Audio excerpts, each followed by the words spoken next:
మనం పప్పు వండినప్పుడు అది పొంగిపోకుండా స్టవ్ మీదకి రాకుండా ఉండాలంటే ఇలా ఒకసారి ట్రై చేయండి. మీరు పప్పు వండేటప్పుడు ఒక 2 నిమిషాలు ముందు నానబెట్టుకున్నారంటే గ్యాస్ ఆదా అవుతుంది, తొందరగా కూడా అయిపోతుంది.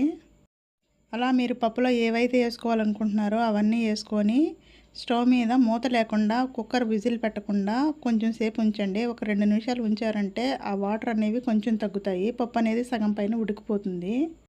ఆ తర్వాత దానికి మూత పెట్టేసుకొని విజిల్ పెట్టుకోండి. విజిల్ పెట్టుకుని మీకు ఎన్ని విజిల్స్ అయితే కావాలో అన్ని విజిల్స్ పెట్టుకున్నారంటే పప్పు కరెక్ట్గా ఉడికిపోతుంది, పైకి అస్సలు రాదండి.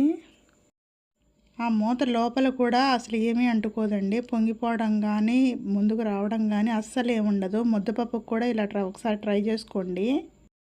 మనకి ముద్దపప్పు కానీ ఏదైనా వండినప్పుడు ఎక్కువ పొంగిపోతూ ఉంటుంది, అలాంటి వాటికైతే ఇది బాగా పనిచేస్తుంది. ఇవి చూసారు కదా, ఆ మూతకి అనేది ఏమి అంటుకోలేదు. ఇప్పుడు గరిటెతో కలిపేసుకున్నా కూడా మెదిపోయేంత మెత్తగా అయిపోయింది. పప్పు పొంగిపోకుండా ఉండాలంటే ఇలా ఒకసారి ట్రై చేయండి, మీకు బాగా యూజ్ అవుతుంది. పప్పు కుక్కర్లోంచి పొంగిపోకుండా ఉండాలంటే ఏం చేయాల్సిన అవసరం లేదండి, ఇలా ఒకసారి ట్రై చేయండి.